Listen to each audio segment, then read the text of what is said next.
technology. Listen, Yeah. you're 100% right, Sean. So go ahead. We're good. We're good. Yeah, so thanks a lot, guys, for joining us. We're on episode 6 here. We've had one hell of a ride so far. I mean, to get Dave Castro on twice, once before some of the changes that took place here with the games cancellation, and then to have his candid feedback last night, after the fact was a pretty big deal. We've had some games champions like Joel Hughes on, who won his first games last year in the 45 to 49 division. Jen Dieter, who's a 6-time games athlete, who's now part of the crew, and she's here with us. We've had guys like Marques on, so we're really trying to get look around the community and get some of the best guys possible on this chatter here. On the call and the group that we have right now is Bob Jennings. He's based out of San Diego. This would have been his second games run. When does Lily get back? Running the Legends comp that we're looking. I guess he's looking to put off until December, so I think that's a great spot for us Masters to go toward the tail end of the year. Clint Paddock out of Massachusetts, 4-time games athlete, really the most talkative one on this particular show. We've got Jeb Simmons out of Wisconsin. His presence in Wisconsin when it's in Madison really just brings the level of play and the enthusiasm at the games for at least us as Masters to a whole nother level. So that's a bummer that they're not going to have a chance to be there this year. Mike Kern out of Garden City, New York. He's out of Long Island. 3 times games athlete, placed second in his first year. Justin LaSala, 4 times, right, Justin? This would have been 4 times, placed second last year. And then myself, 3 times, so 16, 17, 18, just to kind of give a synopsis for the folks that are first down or signing on today and for you guys. So we're excited to keep this thing rolling. We've again had some really cool guests, some really just open feedback. We have a lot of fun with this. We keep it as informal as possible. I'm going to pass it over to Justin because he typically starts off with all of our questions. So Tommy and Shane for being on with Talking Elite Fitness, and we're excited to get your feedback, your openness, and the experiences that you guys have brought to the table over the years. So Justin, the floor is yours. Yeah, especially from a Masters perspective, for sure. But, we know you guys, you're pretty much the top media guys, that are covering the sport. Tell us about yourself, Sean. Give us a quick little gist. All right. Well, first off, thanks so much for having us. Really appreciate being on. Love what you guys have done with us so far, and it's good to be with some fellow Masters athletes.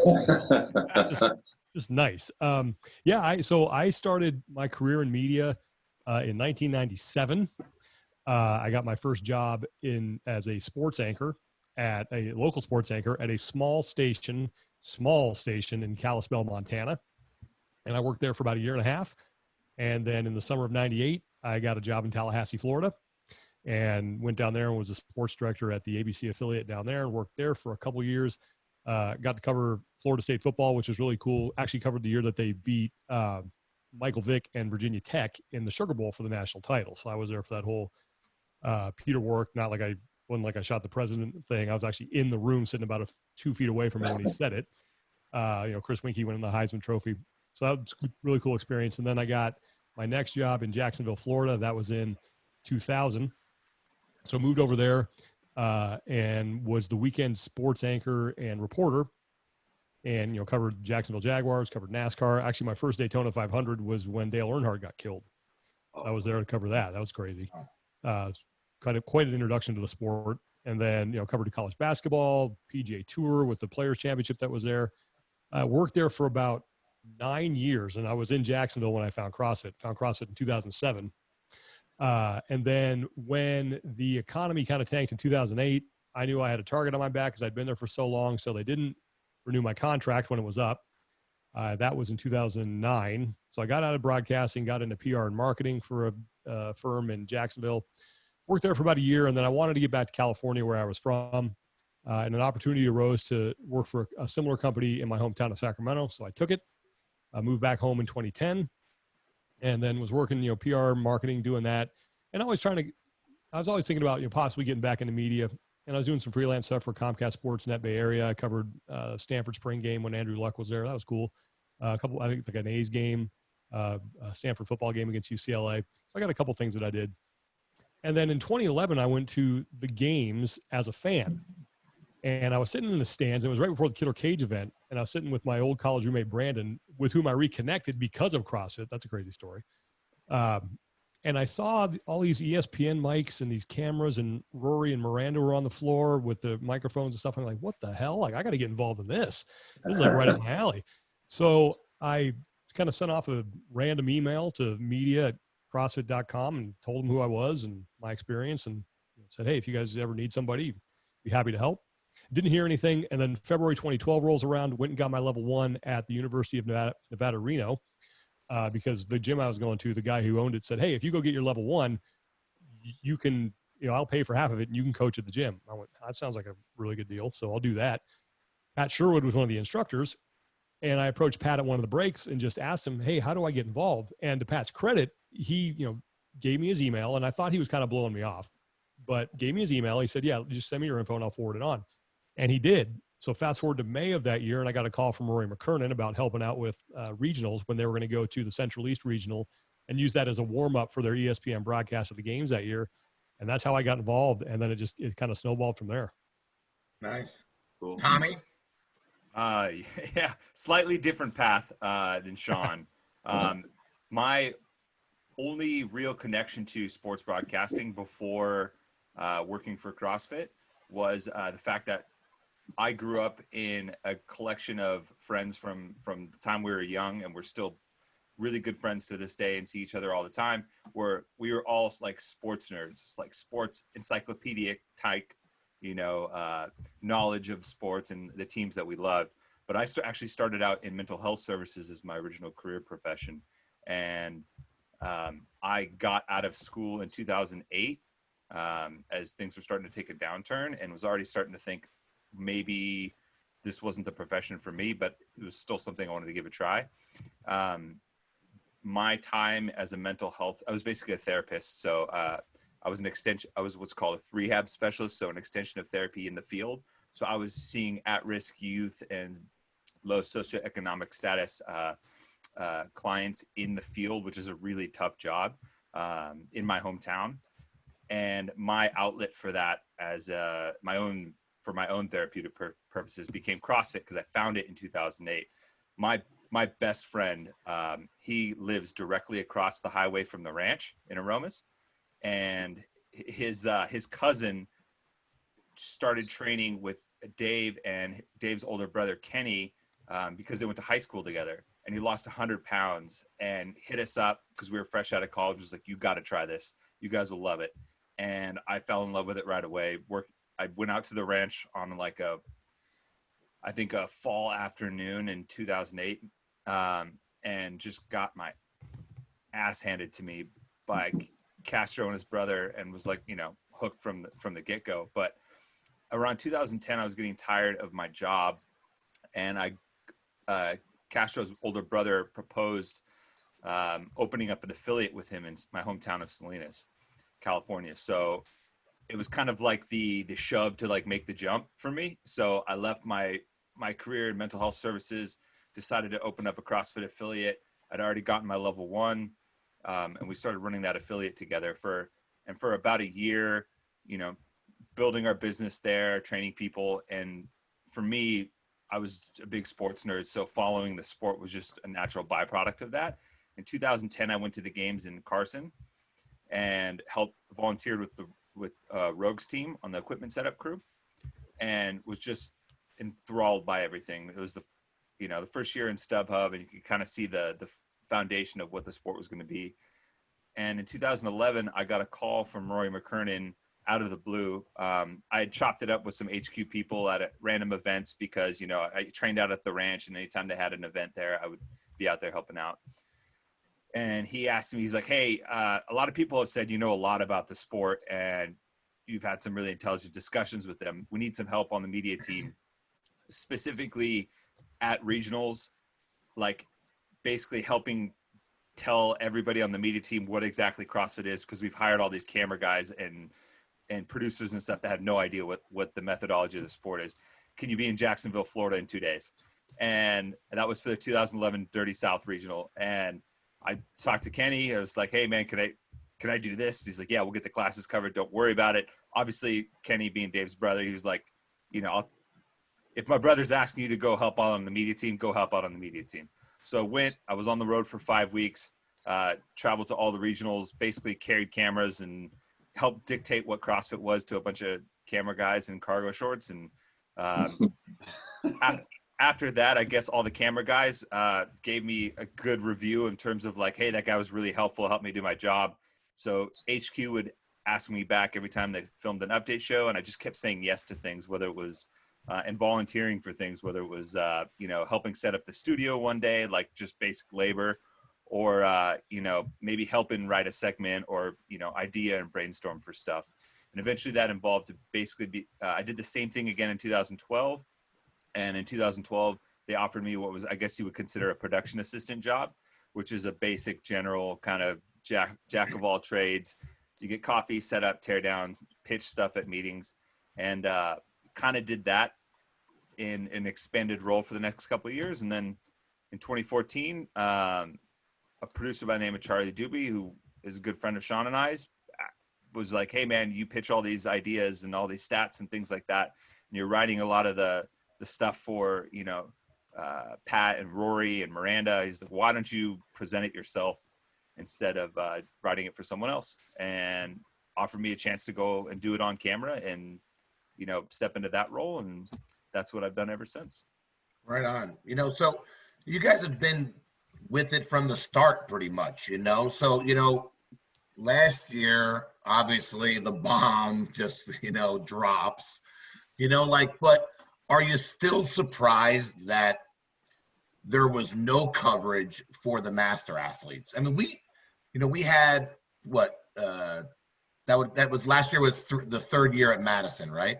Mm-hmm. Yeah. So we still had coverage the year before. I mean, it wasn't great coverage, let's be honest, but there was something. We were, even after all the layoffs and everything happened, were you still surprised that the teens and the masters weren't covered on any level? Given the circumstances and given what I know they were trying to do as far as cut like costs and save money, no. Because we used to, before everything happened, so 2018, we had, I think it was like 9 TV trucks parked out there behind where that Masters Pavilion is. Right. It was a full TV compound. That cost a significant amount of money. So after they decided that they wanted to downsize everything and that they couldn't spend as much money as they did prior, I mean, it didn't shock me from just the standpoint of them trying to save money and make sure that they weren't deploying as many resources as they had in the past. Like I knew that was going to be the first thing to go, and it was. Right. Yeah, I would echo that sentiment. I think there were some people, especially in the later rounds of layoffs, that I thought there was no way they would ever not be working for CrossFit.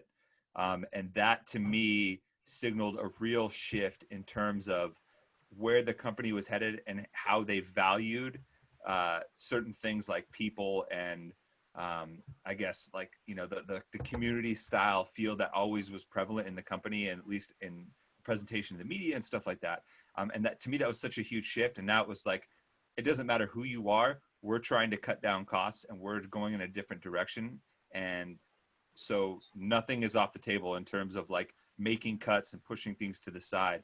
And I had this conversation shortly thereafter was I think the general consensus from most people in the community was, well, if this new focus is on health, why not turn and face that towards the masters and the age division, the people at the ends of the corners of the spectrum in terms of age and careers respectively, to highlight that. And knowing what I know about how one, Greg Glassman operates, and two, what the general sentiment in the building was with CrossFit Health in that direction, was that Greg wanted us to get as far away from the competition side of things being the focus.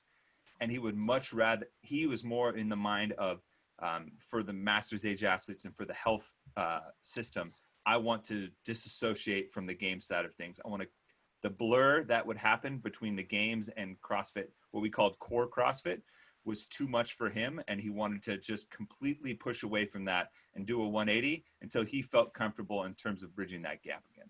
Yeah, and just to give you guys an idea, I was looking it up because I have my notepad right here. I had a call. I've talked to a lot of people who were involved in the decision making afterwards, and a lot of it was off record. But the budget for the 2018 games was $31 million, and the budget for 2019 was about 12 to 14. So that'll give you an idea about how much money they had to cut out in 1 year. Wow. Yeah. So Castro alluded to it. Okay. Kelly Jackson, I think, said something on Morning Chalk about it when they were interviewing a lot of the master and teen athletes about the decision to not have the games.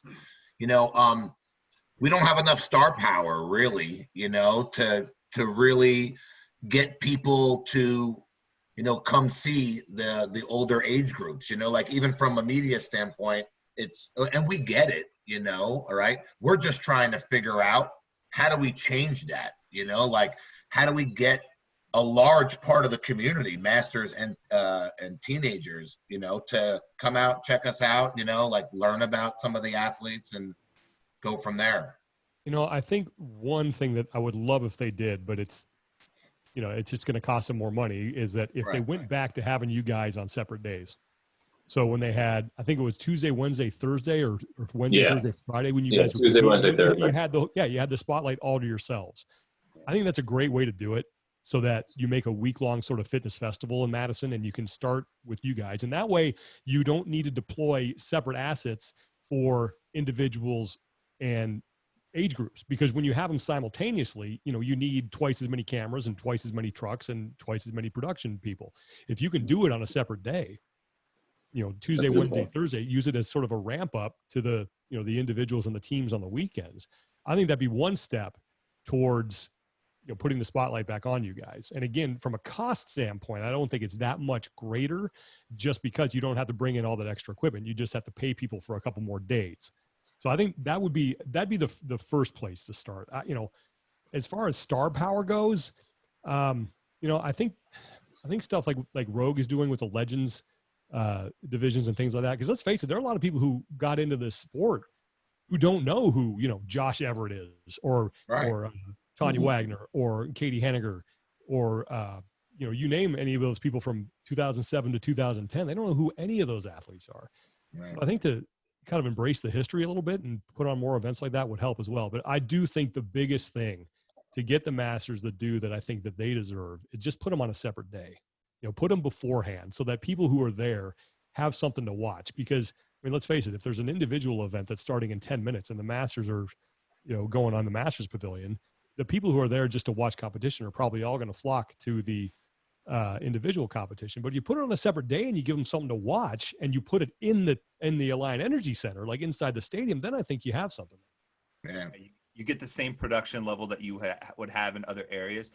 That's just an extra cherry on top as well. And it also I think it does a better job of catering to the demographics that would be watching it on a relatable one-to-one level. So if you think about it, in those moments, you have a teenage competition going on, but any teenagers that might be at the games or might be watching at home, if there's a conflict between the teen competition and some with a competition that, say, has Matt Fraser, their favorite athlete, on it, as much as I'd like to think the teenagers would go and watch their peers, they probably would go to the competition with the star pair, as you mentioned, because that's generally just the mindset and how they work. And I think in the instance of a lot of the masters athletes, I think it's and I can't speak from experience being a Masters athlete. My official Masters career starts next year. So age up. Yeah. First degree master. That was the only good thing First degree masters, right? Yeah. That's the only good thing about the announcers, is that means my Masters career starts earlier, because I can start.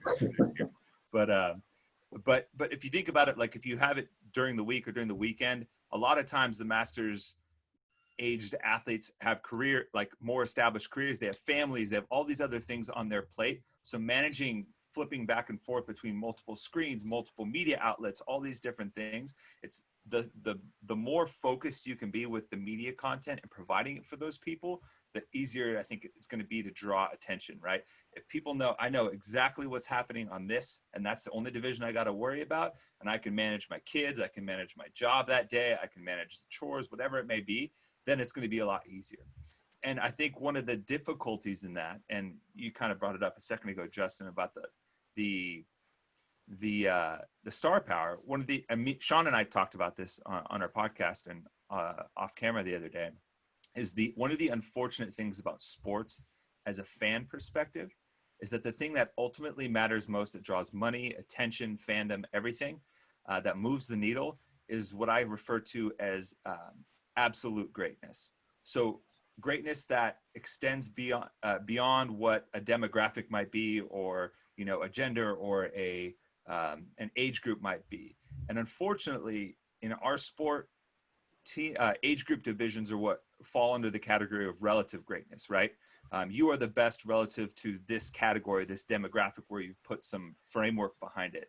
And you see it in other sports, unfortunately, where, like say for basketball, for example, one of the reasons why men's basketball draws so much more money, unfortunately, than the women's basketball league is some of the absolute measurables on the men's thing in terms of like dunks, three-point shoots. The physical aspect of it is just on a different scale. They're equal in terms of relative greatness, but absolute greatness, unfortunately, in the age of social media, when people are looking for that 10-second highlight clip, or that 1 rep max lift and training that everybody is looking for, that's really what grabs people's attention and sponsors in the long term. And unfortunately, that's what gets the engagements. And it's kind of an unfair parameter, if you will, but that's kind of the trend of what you've seen in other sports based on, masters categories, like in golf, when, the senior tour doesn't generate nearly as much money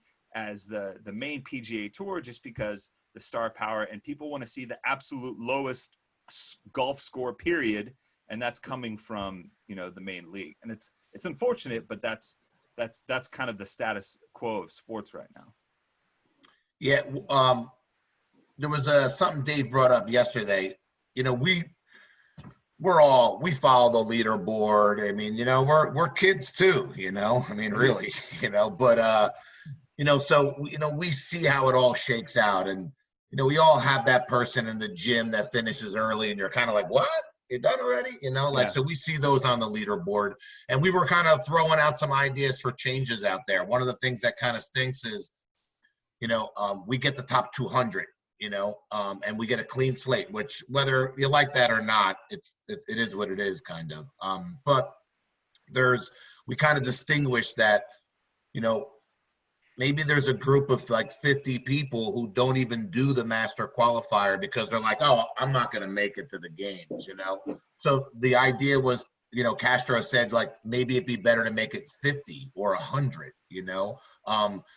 we all have our wish list of rule changes, like what are some things you'd like to see? Obviously, Sean, I think it's a great idea thinking about doing the Masters on a separate day, because it's just, the fans they're into CrossFit. They'll watch anybody CrossFit, for the fun of it, So I think that's a great idea. What are your guys' thoughts on maybe some changes? Because look, Castro listens to us, I mean, he's been on twice.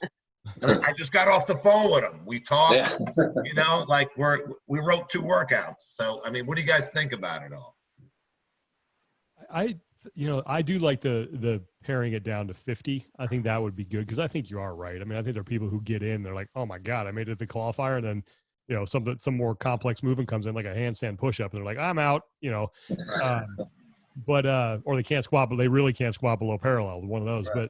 But yeah, I think 50 would be great. And I think too, that if you drop it to 50 for that Masters online qualifier, the age group online qualifier, it makes things easier in the review process, because now you're only going to get, 50 videos from a given age group, if even that many. So I think you can be a little more thorough there. But yeah, I like dropping it down to 50. I wonder if you would even, like, if you do, they don't have the capacity to do this, but this would be perfect world. Like maybe if you did like an online qualifier and then you did, you got your top 20 and then you did another thing to cut it down to 10 after that, just to make sure you're absolutely getting the right people, add an extra step in there. I know that'd be a lot of work on CrossFit's part and they would never do it. But there's maybe an opportunity there to have an extra filtering process. But I know that, they just they didn't when we were there. And now that they've cut everything back, they just don't have the staff to conduct a thorough video review in any sort of timely manner. I mean, they have people over there who are trying. They're trying their hardest to do this. And I've sat there with people who have reviewed videos and I've seen how they go through them. It's not like they just put it on play, regular speed, and kind of keep a passive eye on it and say, all right, yeah, that was good. I mean, they slow it down. They watch it multiple times. Like it's a pretty involved process. And they just do not have the manpower to do that in any sort of timely fashion. I mean, they had to grant themselves an extension just to get this last one done, and they had no intention of putting anybody in Aromas anyway. So, right. Yeah, we asked Dave that, why do it? I mean, he said he wanted us to finish the work, I think that's fair. I mean, which again, but we all thought there wasn't going to be a games, and then we heard Aromas and we were like, maybe there's a hope, So, and then I even heard you guys talking about doing those on separate days, as well. Do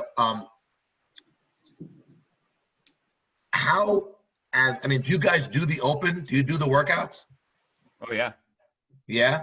Yeah. And you're you're not you were a master this year, 35. What was that? Yeah, you were still a master, 35, right? I turn 35 next March, so I'll be a master. Okay. Okay. Yeah. So, Sean, did you do any of the workouts? Open? A couple of them. The past 2 years, past 2 times, I just haven't signed up. It just didn't seem, it's the first year it was hard for me to, hey, here's a company that just fired me and all my friends. Here's 20 of my hard-earned dollars. But I try to do a couple of them when I can. But yeah, I'm not a competitor.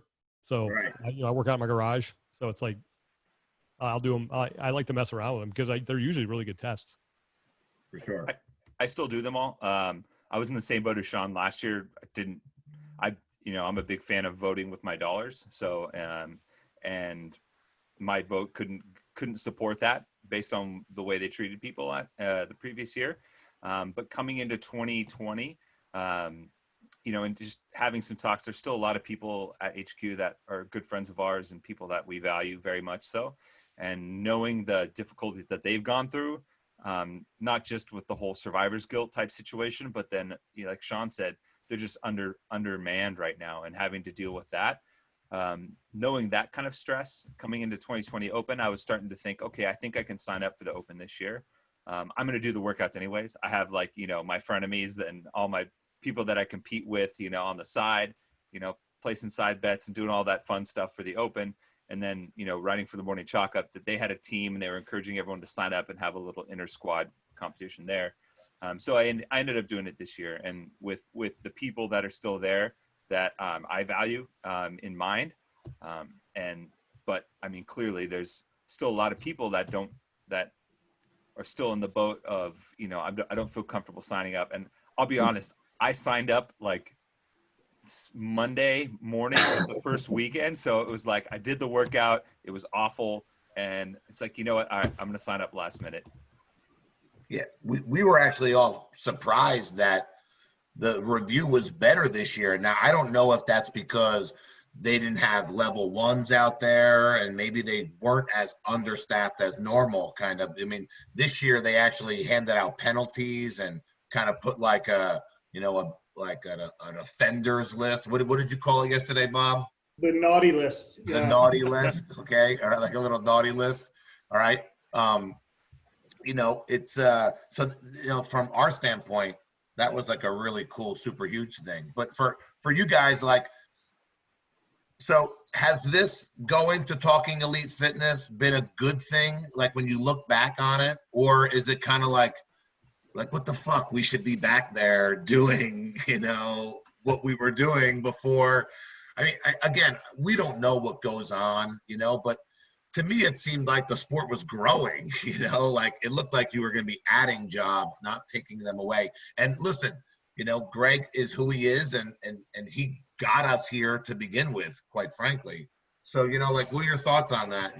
Like, people probably don't ask you that. You want to go for? I can go for. You want to Go go ahead, first? Sean. You're ready. It's both. So just to talk about, in case I've mentioned this before, but just for people who don't know. So at the end of 2018, at the end of the games, the plan was, we had just been on, so regionals, you go back to regionals of 2018, regionals were on CBS, the network. So over-air network television on a weekend. They were on CBS Sports Network as well. The games were on both CBS Sports Network and CBS, the main network as well again. So the plan was that CBS, going into 2019, wanted content around the Open. They wanted content leading into regionals. They wanted all the regional weekends, and they wanted the games. So what we had worked for so hard, since, I got there part-time in 2012, full-time in 2013. What we had worked so hard for was right there. Like, we were on the launching pad. We were finally going to be on a major network. We were going to be, we're in the mainstream now. We're going to grow the sport to where we thought it could go. So when that plug got pulled, yeah, that was a hard pill to swallow. When we do, I still think, man, if that just hadn't happened, where would we be right now? But getting to the Talking Elite Fitness thing, I think it's been a great thing. Tommy and I have a lot more freedom to talk about kind of what we want to talk about, and we can work from home. Tommy's had some great opportunities with Morning Chalk Up. I've been able to do other stuff in other sports, which has been a lot of fun. But the problem is that, and I guess it was kind of this way too at CrossFit, but we are so now dependent on the success of other people. If these sanction events go under and there are no sanction events next year, then what are we doing? What are we covering? Right. Hopefully we'll still have the games and we'll have a couple of events, but we need the supporting infrastructure of this thing to succeed, so we have something to talk about and we can succeed. It's a very delicate house of cards right now. Can I ask you a question? Yeah. I know you were talking about CBS. So like it was on ESPN. Like what happened to that? And what do you mean like the plug was pulled for CBS? So, I don't under. I mean, the plug was pulled when Greg disbanded the media department. So that was, he just said, no, you're done and that's it. And in fact, they were scrambling to put on, like, they owed CBS 2 hours of content because they thought they were going to do the Invitational, and CBS wanted that. So that wasn't going to happen. So they had to figure out how they're going to fill that. But not to make this too long, but ESPN was doing CrossFit a favor. They're like, give us some content and we'll put it on when we can. And that's why when you look at the first year, I think we were live was 2013. I think it was 13, right? Yeah. And we got bumped. So. We were like for women's tennis and we got shoved to ESPN News. And so we were not a priority. CBS, when they got involved, they were more of what I would call a traditional partner in the broadcast sense, in that they didn't invest a ton of money, but they were certainly invested in helping us grow the sport and making us one of their sort of featured things. Because when you start a 24-hour sports network and you're going up against ESPN and Fox Sports, you got to have content, you got to have programming. And we were certainly going to be able to provide that for them. So when Greg disbanded the media team, that all went away. And CBS wasn't going to be able to get what they got in 2019. I mean, there were some attempts to kind of make something happen, but CrossFit had no interest in ever making a deal with anybody to keep that going. Yeah, and to piggyback off of that, CBS wasn't the only deal that CrossFit walked away from as a result of disbanding that media team. So CBS was going to be the network partner for CrossFit. And when Sean says they were more of a partner, I mean, just going back to 2018 regionals, if you opened up the CBS Sports app, you would see CrossFit banners and branding and logo and running ads and things like that all across. So the messaging was very clear that this is something we stand behind and we want to continue to promote, which is fantastic because CBS is the most watched network in the United States. And it's not just the sports that ESPN brings. So if you're looking at CrossFit from a fitness methodology and from a core content perspective, CBS would be a better network partner for the company as a whole because they reach a wider demographic of people on a regular basis. On top of that, there was a deal with Facebook to be the live streaming, internet streaming partner for the games. That was an 8-figure deal over the next few years that CrossFit also walked away from. That was still on the table. So in the aftermath of the media team going away, there was some attempts by a couple of other companies that were potentially going to come in and start to carry the broadcast for sanctioned events, for the games as well, and carry on that Facebook streaming with hopes of eventually growing that and kind of picking up where the CrossFit HQ had left off. But they needed CrossFit's blessing ultimately to sign off on the deal. And then, as Sean said, CrossFit had no interest in, perpetuating any sort of media in the space. So they nixed that as well. So it was kind of a twofold thing where CrossFit didn't want to do it themselves, either with Facebook or CBS. Both of those were going to happen simultaneously. And then they didn't really necessarily want anyone else to pick up where they left off in the aftermath as well, kind of putting the kibosh on everything else.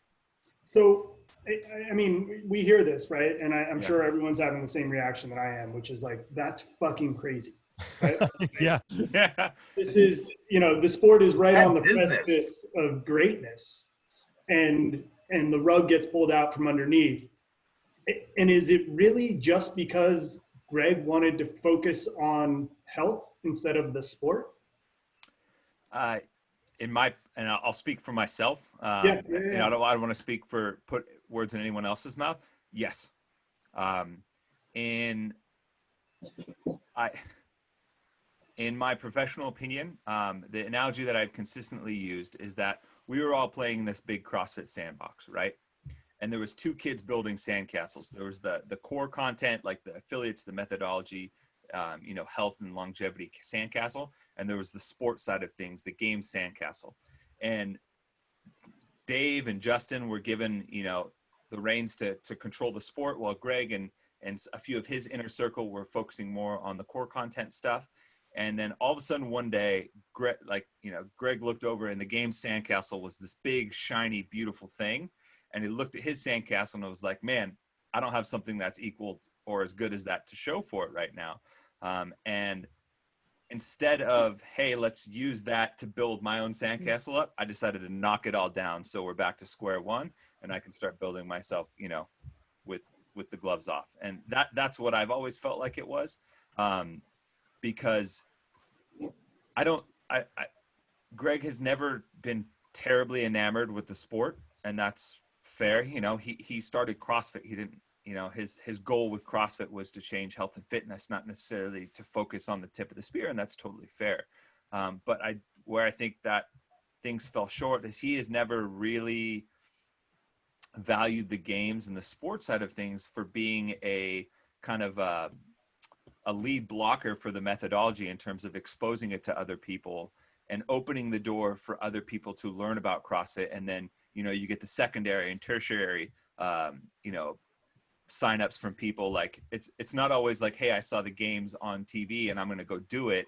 It's, hey, I saw the games on my TV, like CrossFit seeds kind of planted. Then I go and see a friend of mine that hasn't been doing it forever. And he's not someone I view as an athlete, but he lost some weight. And I'm like, hey, you're doing that thing I saw on TV. And then maybe now I've kind of softened the blow a little bit and I'll go do it myself. There's all these different anecdotal stories similar to that we have experienced through the podcast that do that as well. And I just don't think that Greg's team is invested enough on the sports side of things to actually look and dig that up and see it. So unfortunately, that was always going to be a situation where it wasn't valued to the extent that I think that it was. Yeah, and there is that quote from Greg, and I'm going to butcher it, right? I mean, I'm roughly paraphrasing it right now, where he basically said, I don't think some guy snatching 315 is impressive. I think, somebody using CrossFit to recover from diabetes is, right? Mm-hmm. Yeah. And I just look at the two things as they're not mutually exclusive, right? Exactly. I'm not gonna not play tennis because I'll never be Roger Federer, right?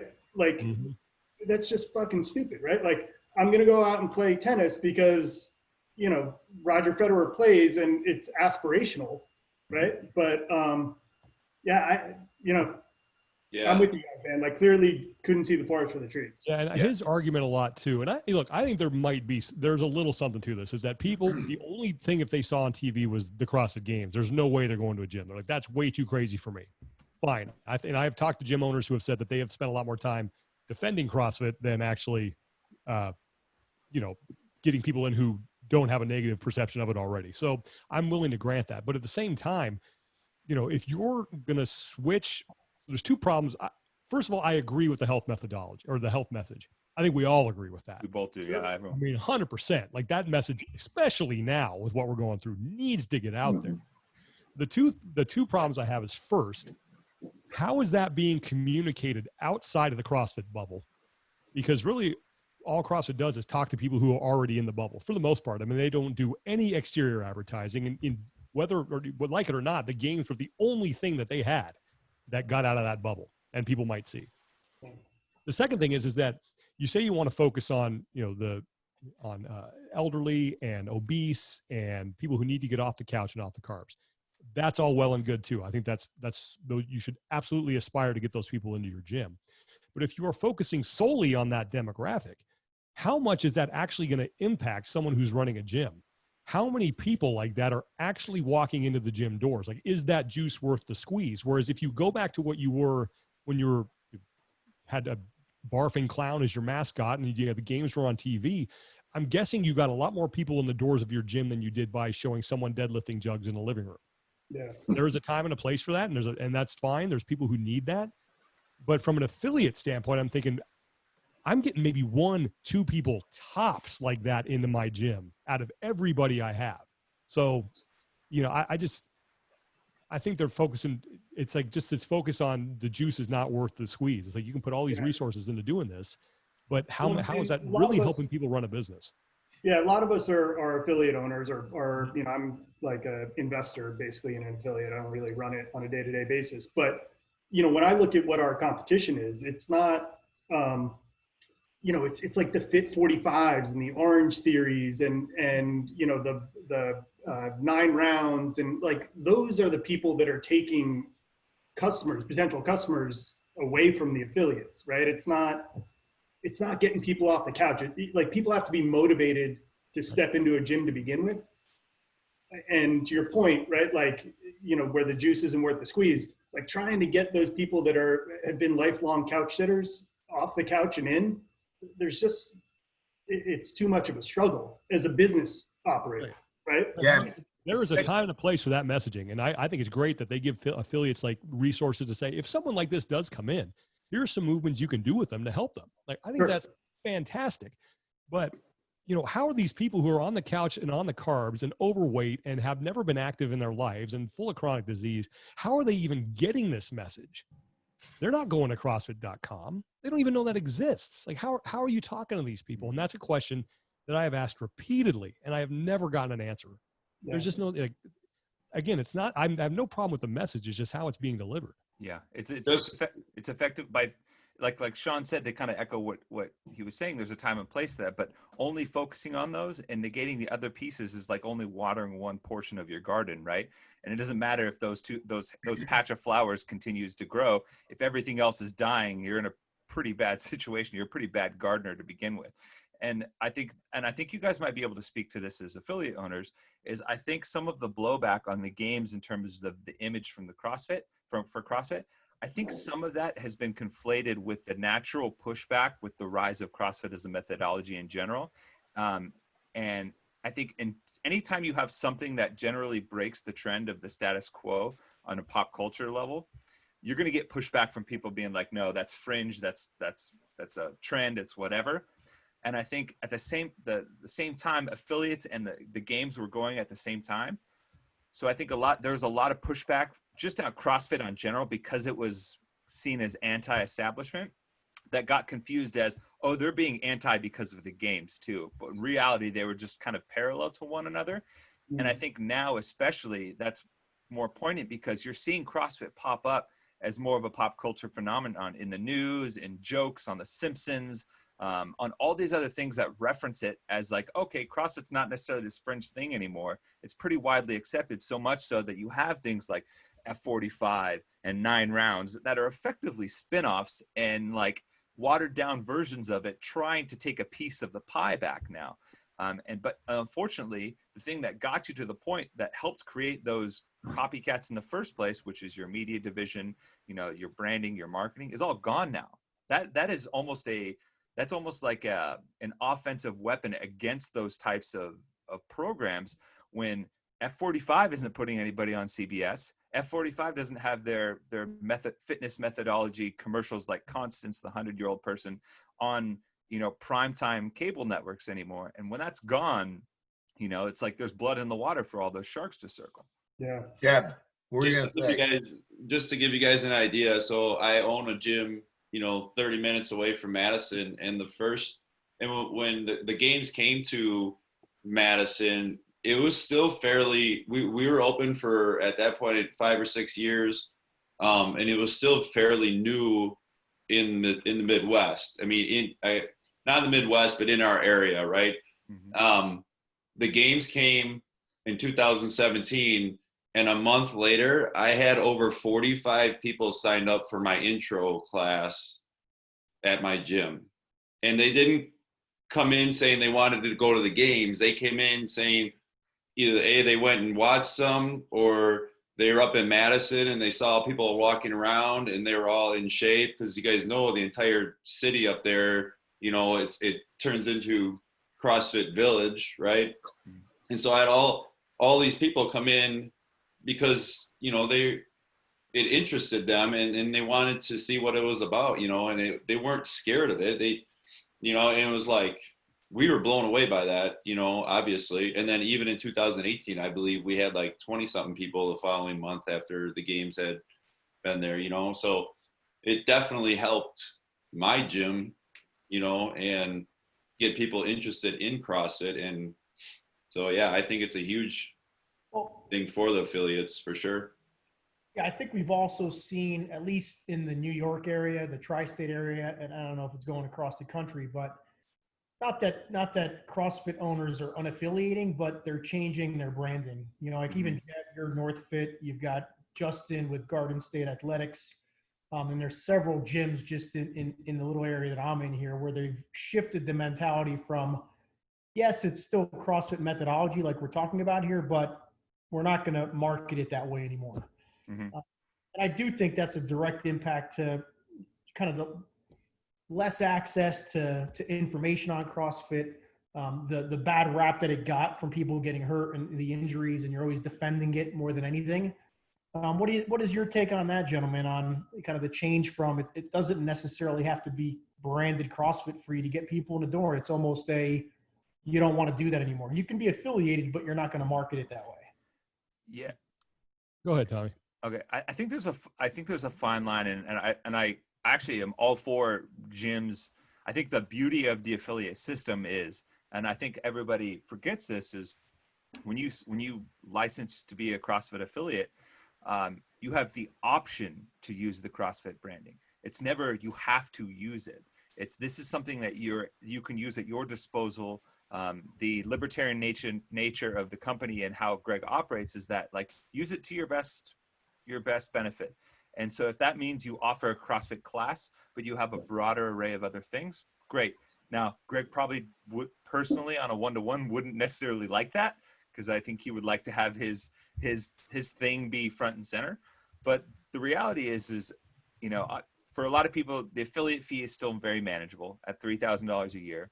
And if you think you can justify getting $3,000 back from having CrossFit branding anywhere, some people get that just by virtue of popping up on the affiliate map, So I'm all for people finding creative ways to best market to their demographic and their people. And I think from a administrative standpoint, there was a time there where if you Googled CrossFit or Greg Glassman, the only thing that was popping up were these stories of just people getting axed left and right, videos of being like, what the heck is going on?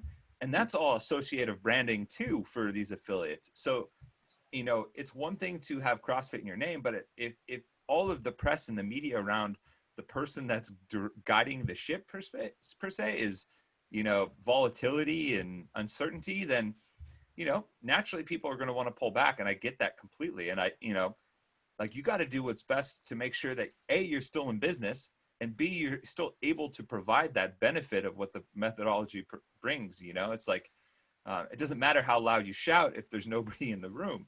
And so as long as you can still do that, then, by all means, take advantage of the relaxed affiliate system that there is.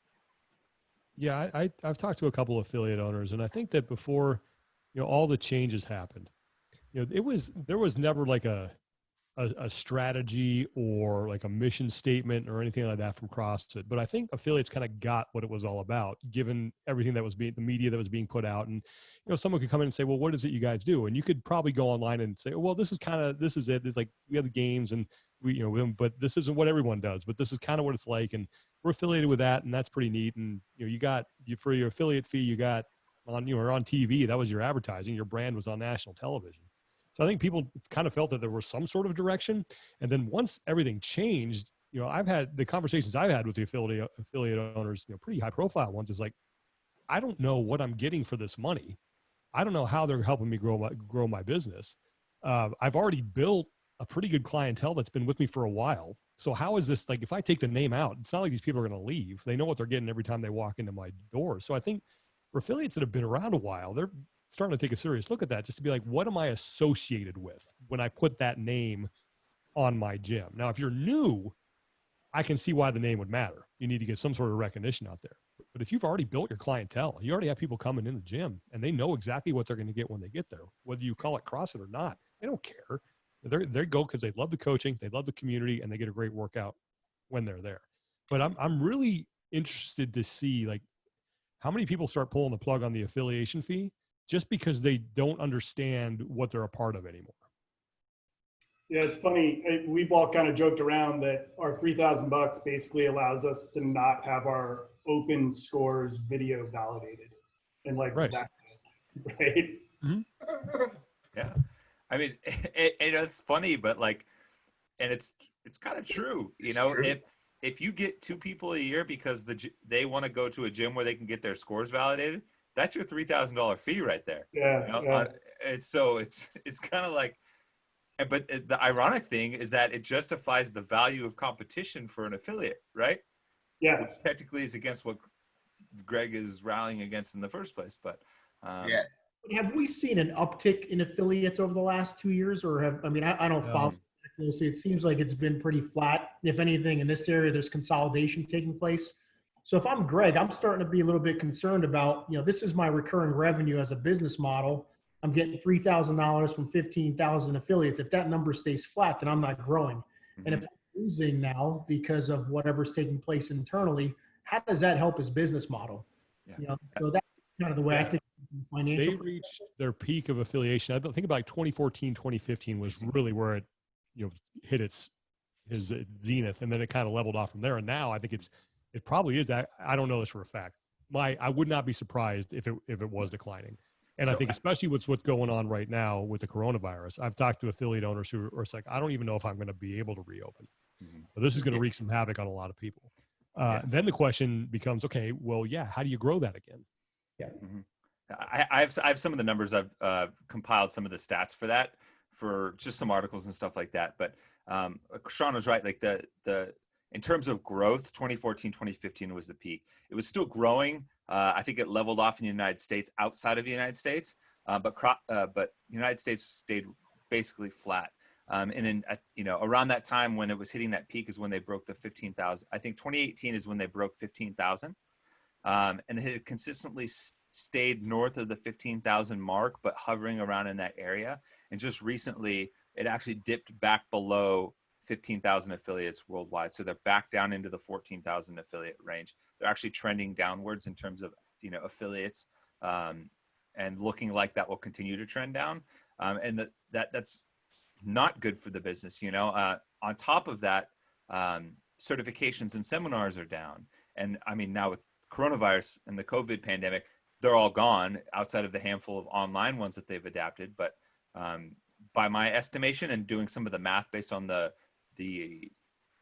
loss of revenue from seminars, as well as the fact that they're pausing affiliate fees right now, CrossFit is at a burn rate of roughly $1 million a month, which is not good. And it's going to be difficult to sustain long-term, especially if some more affiliates go under in the near term. Right now, by my tally, there's about 50 affiliates that have closed permanently because of the pandemic. And then I think there's going to be a much larger second and third wave of affiliates that, some places have rent lock mandates where they don't have to pay rent right now, but that bill is going to come due in future months. And so certain gyms are able to stay afloat now, but 3 to 4 months down the line when the bill comes due, it's going to be really hard if they haven't rebuilt their clientele platform. The affiliate that I go to has seen, a significant drop, almost half in their affiliation, just from people sticking on during this time. Now, granted, the overhead is lower too, but it's this dance that a lot of people are going to do. And I don't think CrossFit Inc. was prepared for it. I mean, they like Sean said, they cut the budget of the games last year, but they still paid $4 million out of their own pocket to make the games happen. So CrossFit still paid $4 million to put on the games versus 2018 when the games made money. And there's a common misconception that the games cost money. The games didn't cost money. They were always in the black a little bit, and in some years a lot of it. But the games still made money, and they did in 2018, and they were going to make a considerable amount of money in the future as well. Yeah, it's interesting too, because it seems like, affiliates are taking a bit of the hit, but before the whole, pandemic and stuff, but affiliates were taking a hit, and, obviously the media team took a hit.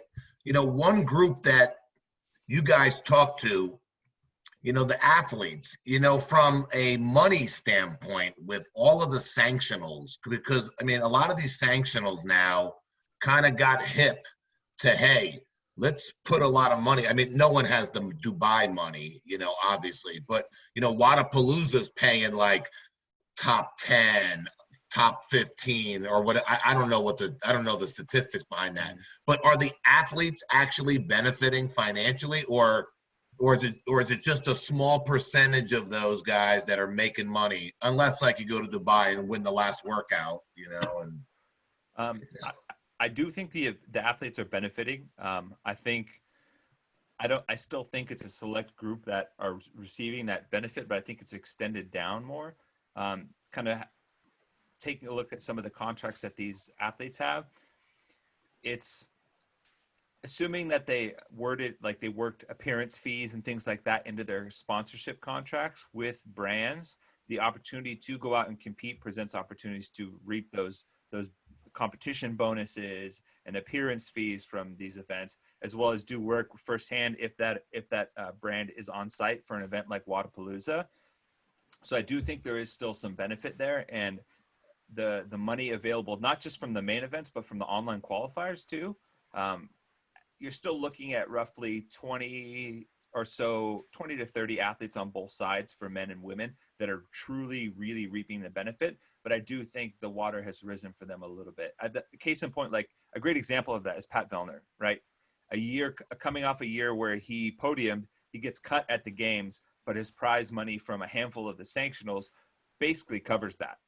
And he wouldn't have had that before. If you imagine getting cut at the games the year prior, his year would have been completely flipped on its head. But, he won Wadapalooza, he finished second at Rogue, and he won some prize money in the Open and a few other places through online qualifiers, and he's pretty set. And I think you're seeing that in Pat and Brent both going to Dubai this year, seeing that like, oh, there's money up the grabs and I got to take it because it's not guaranteed from the games.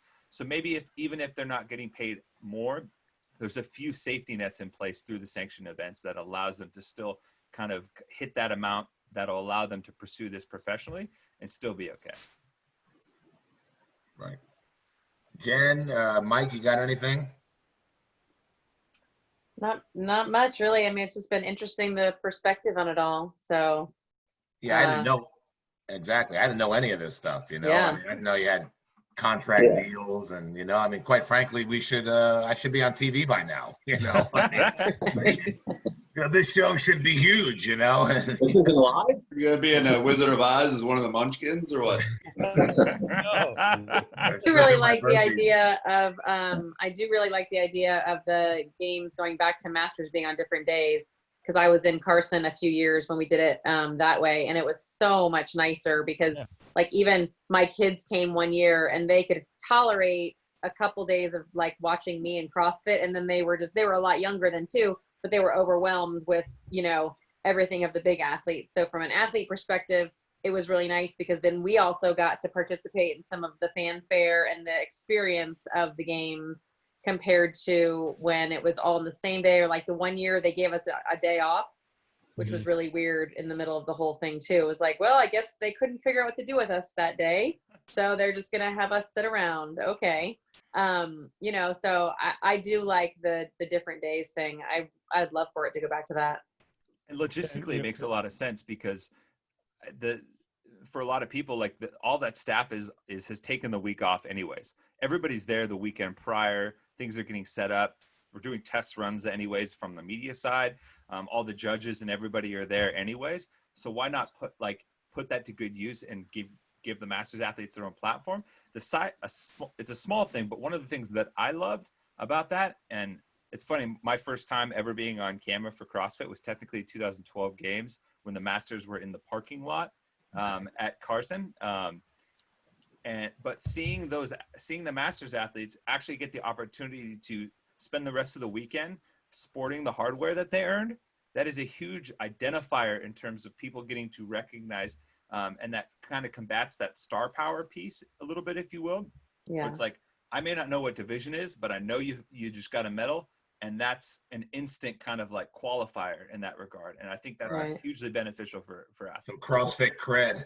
Yeah, exactly. Yeah. The other thing is too, is that the way it's set up now with everything going on the same days, from a media standpoint, we have to pick and choose like what stories we're going to tell. And I'm talking about when we're, you know, like when I was working for the Rogue Iron game, like we talked about some of the great stories that were going on with the Masters and some of the races. But from a resource standpoint, we could not get people to those competitions because they were locked down covering individuals and teams. So if you free that up and you take it back to where the Masters are on a separate day, now we can start to use some resources to tell those stories. Now, are we going to be able to show whole events? No, but we might be able to, you know, give people credit who have these great streaks or who, you know, there was a great event. We can show highlights of that. At least we can get it out there. But the way it is now, it's like we just had no opportunity. Like I was at the desk for like 10 hours straight one day. I had no opportunity to go walk around, and I love going to the Masters Pavilion and checking out the action. But it just became like you're making it impossible for us to tell these stories because of when you're holding it. And again, I know it all comes down to money, and that's the bottom line. Like they had to find a way to save money, and that was it. But if there is a way to put the Masters on separate days and make it not that more expensive, I'd absolutely love to see them do it because, you know, I like watching the competition too. Like this was the first year where I had no idea what happened in the Masters competition. None. I had to wait till I got, you know, everything was said and done. Sean, I killed it, man. You missed it. Yeah. No, Yeah, Sean, I mean, you said that about like, there's a lot of great stories out there. I mean, Clinton Paddock, this guy's all personality, man. Let me tell you, you know. He wants a pool at CrossFit gyms. Hey, so Sean, you talked a little earlier about like, you know, the people not knowing the legends of the sport and stuff like that. And I guess I got a kind of a two-part question. Like, would it help? Because a lot of those legends of the sport are Masters age now. Would it help if they would compete? And I don't know how well you guys know some of them, but why don't they compete? You know, I mean, Neil Maddox did, and you know, and he stayed with it and all the way through it. But a lot of those guys dropped out as soon as they got to the Masters. Not dropped out, but they chose not to compete in the Masters. And I've always thought, you know, like, you know, if some of them would stay in there, maybe there'd be some more coverage. And you know, and why don't they? What do you guys know anything? Or I think I don't know. No one's ever. Well, a couple of people have communicated it to me, and I think some people who were, you know, in the individual game for so long and then got to the point where they became a Masters. Like I've competed for 10 years. Like I'm done. Like I don't want to train as hard as I've been training at this age. I just want to train for life. And I think that their competitive careers were kind of behind them. I think people who maybe got into it a little bit later, the Masters competition is a little more appealing to them because they didn't have this long career of being able to compete as an individual. I think other people just have lives, you know, they're married, they have kids, they have things they have to do. And it's, you know, you guys know, like it is not easy training to be a Masters athlete. I mean, you guys work just as hard as individual athletes. Like, it's not like you go take your one class And then, you know, you suddenly show up at the games. I mean, you're following strict programming, you're regimenting your diet, you're making sacrifices like hanging out with family and, you know, scheduling vacations around, you know, when I got to train and when I got to work out. Like all that goes into it. And I think some people get to that point in life where like, I'm just done doing that. Like, I don't have the time. So I think people, depending on where they were in their careers, I think fall on both sides of that spectrum a little bit. And a lot of it too is just like wear and tear, you know, like I know Spieler's knees are a mess and he's like, I just can't do that anymore. Yeah, a lot of those guys are pretty beat up because if you remember, they came from a time when maybe the training, as far as from a sport perspective, wasn't optimized yet. I mean, you have guys like one of the legends who's a Masters now, Miko Salo, was absolutely shredded from his career as an individual because back before people really ironed things out, he was doing 20-minute AMRAPs of King Kong and just frying his central nervous system, you know. And so as best practices over time have started to get there. I think some of those athletes are pretty banged up, and I think you might see kind of like a wave in terms of some of them stepping away from competition, getting themselves back to feeling pretty good, and then maybe dipping their toe back in when they get into a later division because it's not like that competitive spirit goes away. A great example of that is if you follow the NBC's The Titan Games, one of the contestants this year is Matt Chan. And for a long time, he stepped away because he was banged up and he had just been, you know, at it a long time and actually wanted to go back into his career as a firefighter. But, and I think kind of touching on what Sean said is a lot of those people have put other things in life on the back burner to compete during that time. And maybe now I've talked to a lot of athletes like, hey man, I promised my wife, I promised my kids that I would stop competing at this time, and I got to put some money in the bank at other places. And the third thing that really kind of stands out to me, well, it doesn't help, is the exposure. I think the no media coverage hurts. It really does.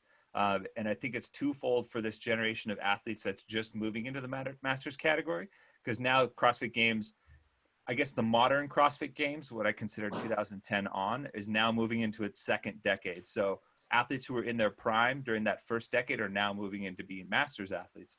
And when they came up, there still wasn't quite that exposure in 2010 and 2011, and 2012 for the Masters competition.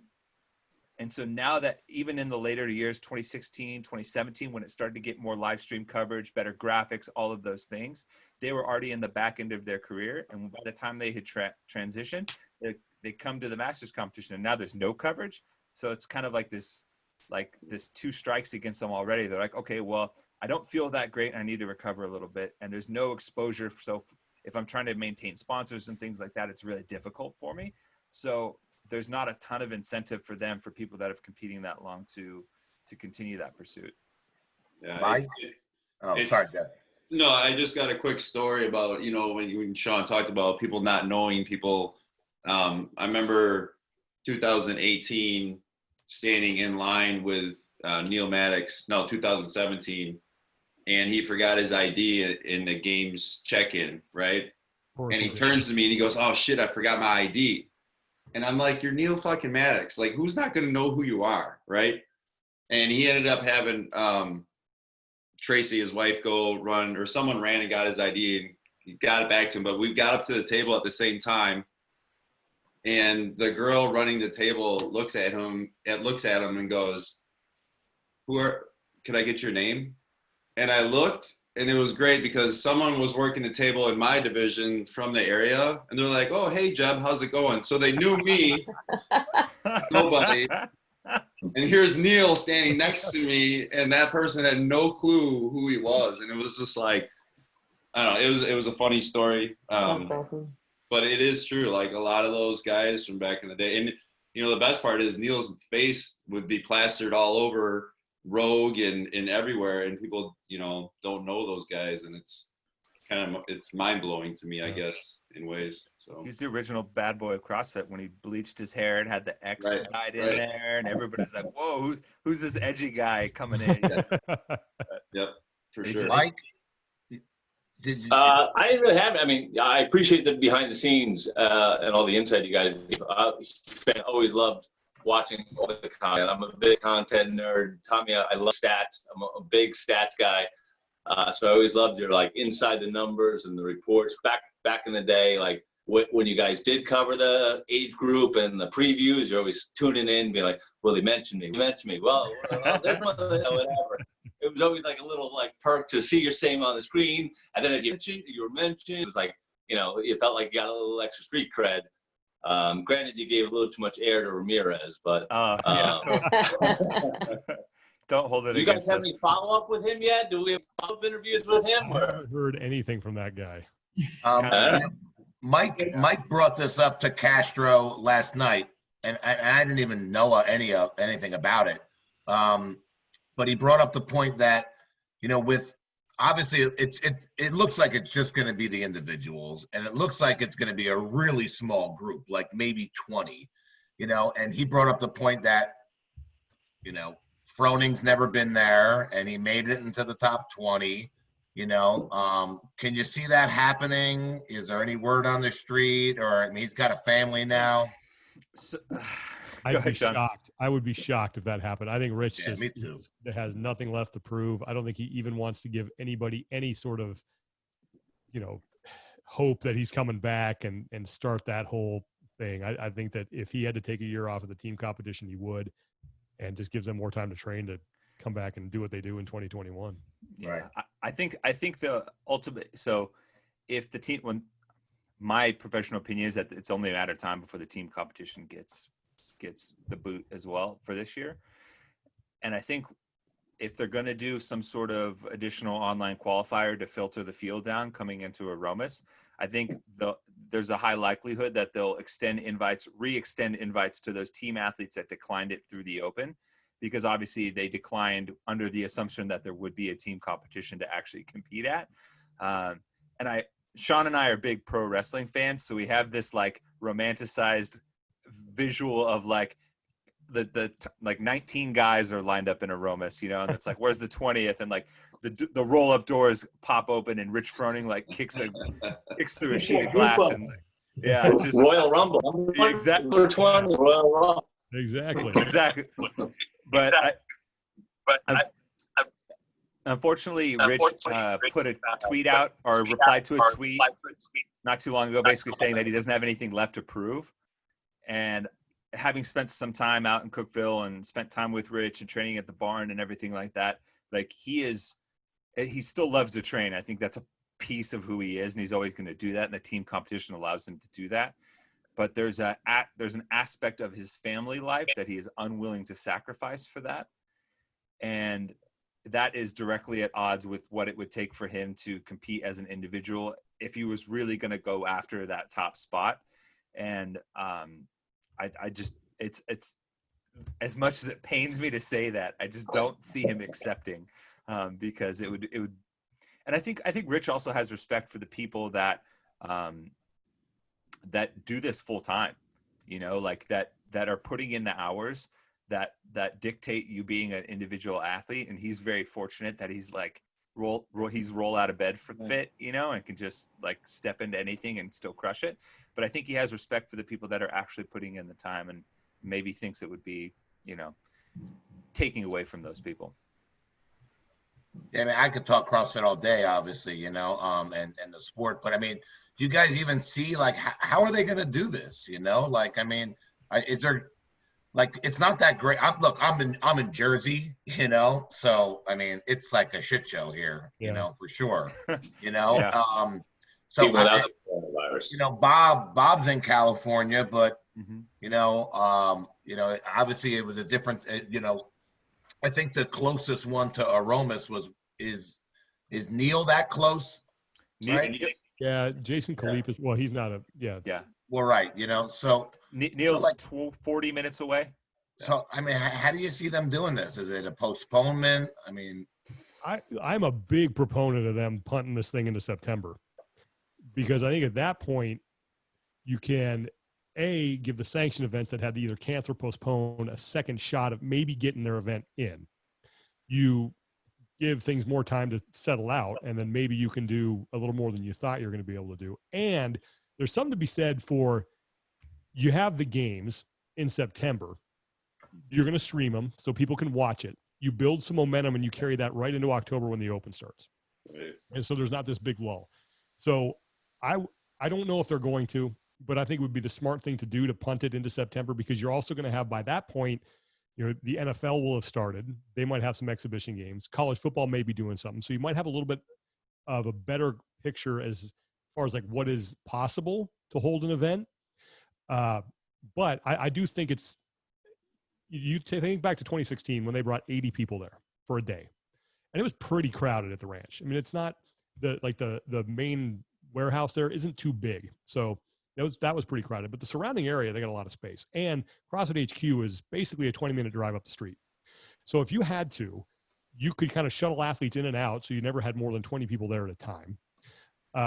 There is enough space there to where you could, make sure you had the right amount of judges and people were, not on top of each other all the time, and not having spectators is certainly going to help with that. But I think first and foremost, like if they're not seriously considering going into September, like I don't know why they wouldn't do that. Like that just seems like a no-brainer to me.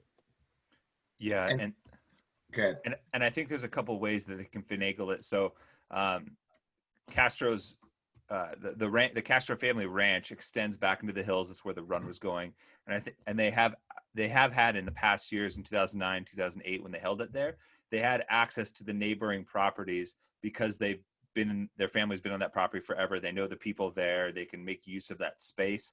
And I think there's some ways to to utilize those property lines to be able to put people on opposite ends and shuttle people in accordingly. Salinas, my hometown, is about 15 minutes due south of there. There's hotels, restaurants, places to stay there.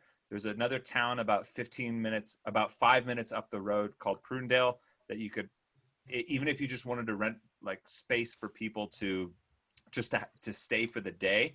And then there's another town about 15 minutes north called Gilroy that has places to stay as well. And Gilroy is actually used to hosting big festivals there. Garlic Festival, yep. Yeah, so the shooting was last year. Yeah, unfortunately, yeah. So I think there's ways to move people around so you stay within accordance.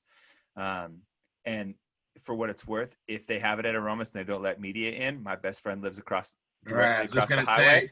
I'm gonna camp out with we're gonna send drones over there, and they're gonna have to shoot them out of the sky. So Yeah, that's my media plan. What I find so funny and weird about it is, it seems like Glassman's putting his foot down on the games, okay, all right? And during a pandemic, he's like, yeah, go have it up in the ranch, with 20 people. It seems like I don't think he cares. Yeah. I don't think he wants it on his plate. I think they need to run things by him to kind of get a final decision, but I don't think he's like sitting at home going, well, I wonder what we're going to do with the games this year. I think it's like, what are we doing, Dave? All right, great. Yeah, go ahead and do that. I don't think he cares. I think it's almost an ideal situation for him, right? Because he can just sit back and hands off.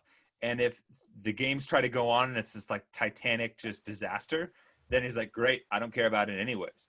But if the games are one of the only things that actually happen in terms of sport, and it actually kind of rallies the community, he can be like, oh, I can take credit for that. We're the only ones that managed in all this time. Look at how great the community is. From a politics standpoint, it's like the perfect opportunity to spin it either direction. And really, he doesn't have to do anything, Clint? You guys ever see a time you think the games will go away? I don't know if the games, so the CrossFit games I don't think they're going to go away completely. So I don't think a competitive season is going to totally disappear. I think it might take on a different form. And I think what's going on right now with all these cancellations and postponements is certainly accelerating that process. Going into the season, I think Tommy agrees that 28 sanctioned events was just way too many. That's way too many. But that being said, these events should have the opportunity to stand on their own 2 feet and show exactly what they can do. I wouldn't be surprised, though, out of all this, if that, you look at there are 3 or 4 entities out there that are running these things that have the resources to absorb what's going on right now and put on good events next season. So it would not shock me that maybe, if Greg says, I just don't want to do the games anymore, that someone steps in and puts on some sort of competition. And then we have maybe a season that mirrored what we used to have, where you have an open, you have, then you move to the next stage, which is the sanction events, and the sanction events then feed into whatever the championship event is going to be. There's just too much interest and too much demand for this for it to completely and totally go away to where there is no competitive avenue for these athletes. Yeah. But if they didn't have the games, then you wouldn't really need the opens, right? Or you think somebody else would just take that over as well? I think someone would take that over because I think any sport, whether it's, baseball, football, basketball, whatever, hockey, they all have sort of the same season structure to where you have a regular season and that's where everybody plays. So that would be the open. Then they have their playoffs. So that would be the regionals or sanction events. And then they have a championship and that would be the games. So I think whoever's going to take this over would look at that and try to mirror that sort of structure because it's what makes the most sense to the most people from a sports fan standpoint. It's easier to follow. It tracks linearly. And if you look at this year, how many sanction events actually use the open as the qualifier to some extent this year, I think that's the kind of the testing ground for them to potentially find some common ground, even if they do stay independent organizations all working together, similar like to the PGA Tour, where each tournament is owned and run independently, but they all work under the PGA Tour umbrella.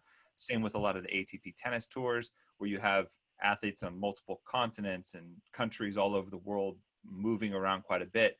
Now, the issue with CrossFit, obviously, in that is that you can't have athletes compete as much as you do golf or tennis because it would just be devastating long term to the athletes. But I think there's something that can be gleaned from that, whether it's taking like the concept of majors, with like these big events that really count for more, have more spots. Then this is all assuming that CrossFit Inc. steps away from it.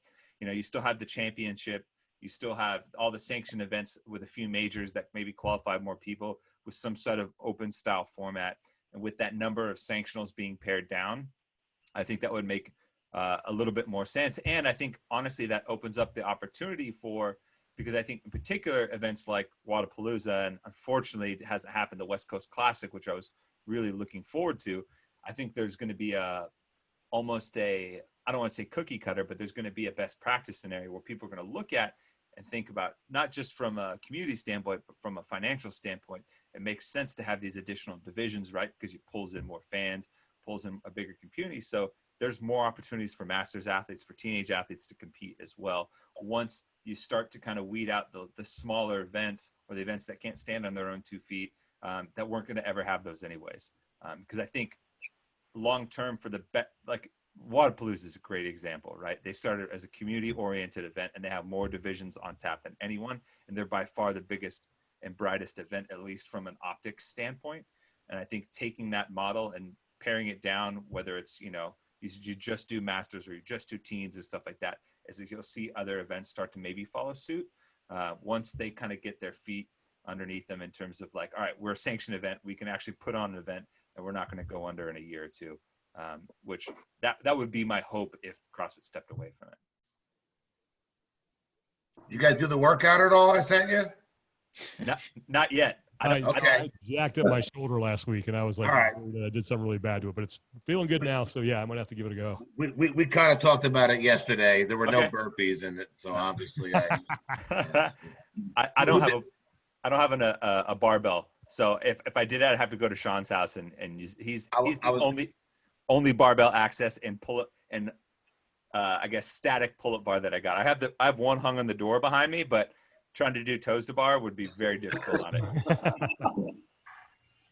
Yeah, for sure. I just thought of something too that you guys kind of said. I mean, do you feel like you have a little bit more freedom to talk? I don't want to say negatively about CrossFit, but when you work for them, you can't really say like, "Oh, this guy sucks," I mean,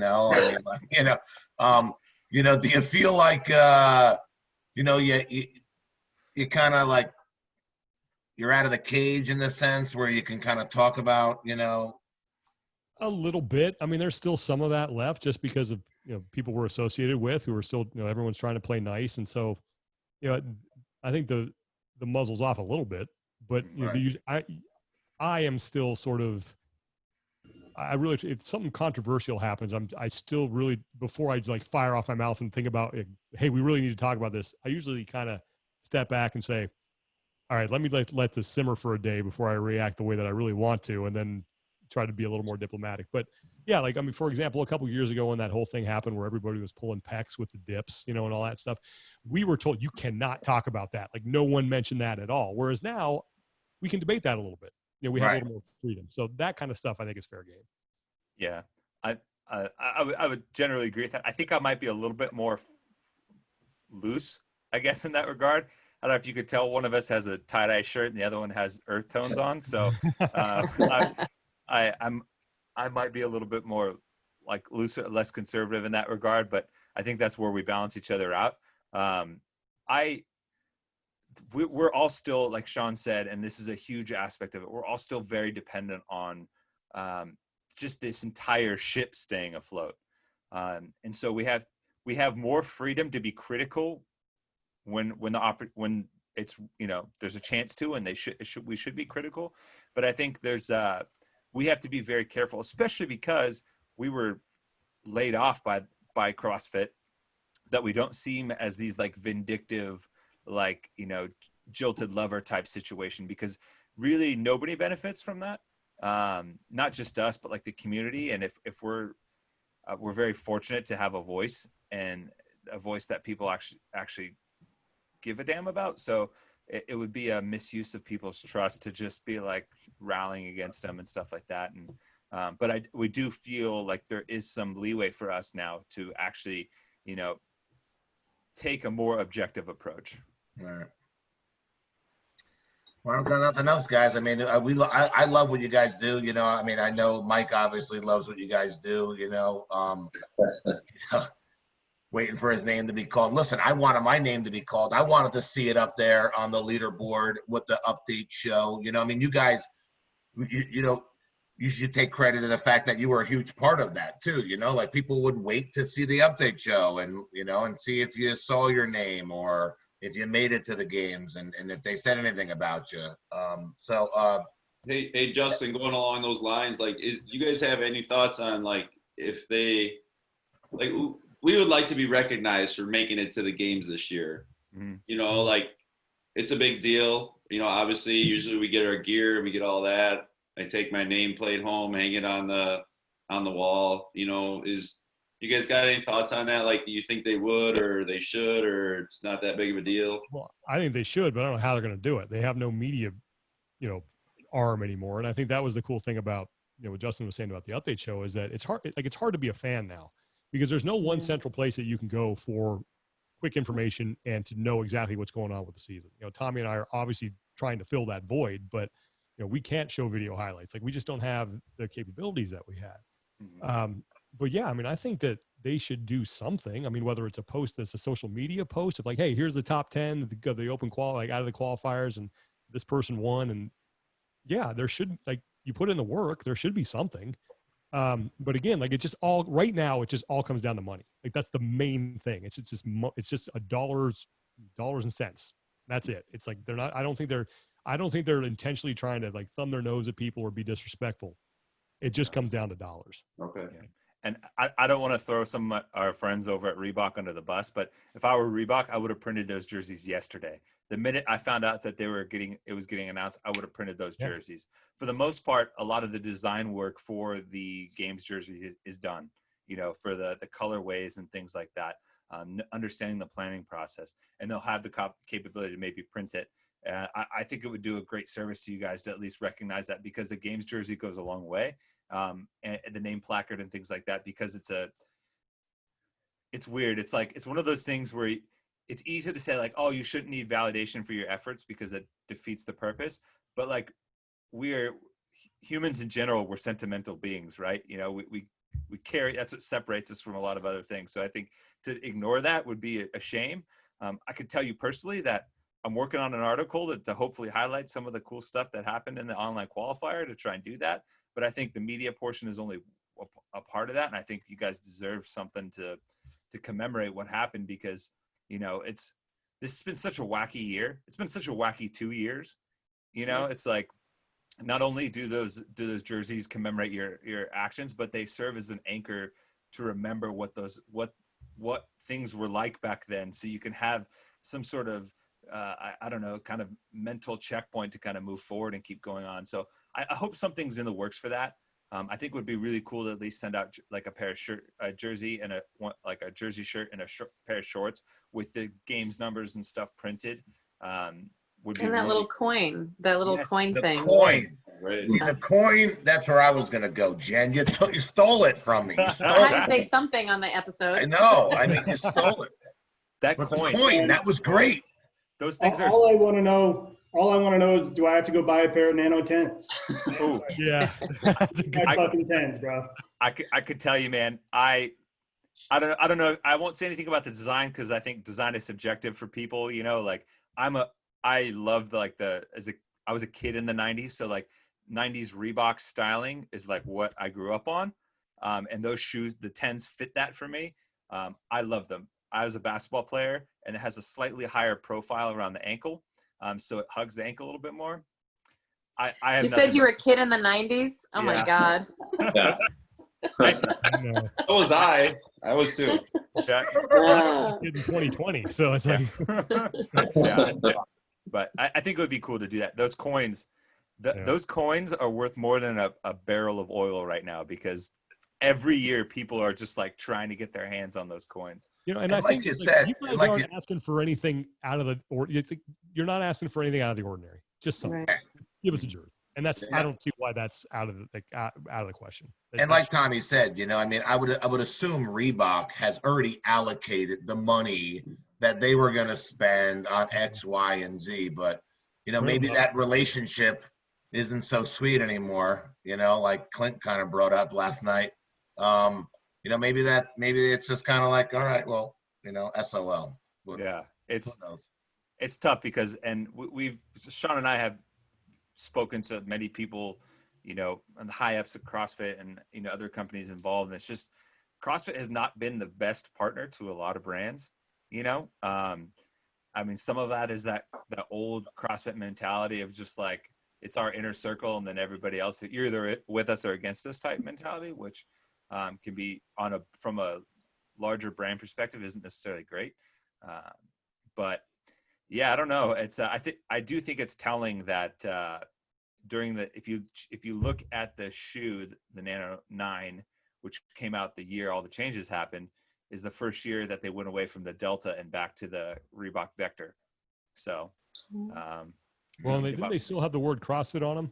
They still did, yeah. The 10s don't. But the 10s don't, and that change for the 9s happened, in the middle of the design process, and it takes them 18 months to plan a shoe. So like the 10 was being worked on a year and a half ago, in different phases, obviously, but Yeah, just check. The 9s have CrossFit on the back. Mm-hmm. The 10s have that word does not appear on them anywhere. Well, guys, I mean, thanks a lot for coming on. I don't know. It's been fun doing these. I mean, even Dave said yesterday it's been a good communication back and forth to have with the master athletes because I think we've lacked a lot of communication. So we're all hopeful. We love the sport. We're all hopeful it just goes in the right direction. It seems like we're going backwards a little bit, but but I'm still gonna go do my workout tomorrow. Yeah. Did you guys all do the workout that you sent me? Yeah. Well, a couple of guys are nursing some injuries. 1, 2, 4 of us. Clint, you didn't do it, right? No. No, it's 4. We have a new one today. We have a new one this week. Okay. It's 3 rounds, 9 pull-ups, 9 burpee box jump overs, 20-inch for the guys, bar facing for the girls. 3 rounds of 7 chest to bar pull-ups, 7 burpee box jump overs at 24 inches, 20 inches. 3 rounds, 5 bar muscle up, 5 burpee box jump over at 30 inches, 24 inches, 4 times. That'll do. That's keep the gymnastics reps short and sweet.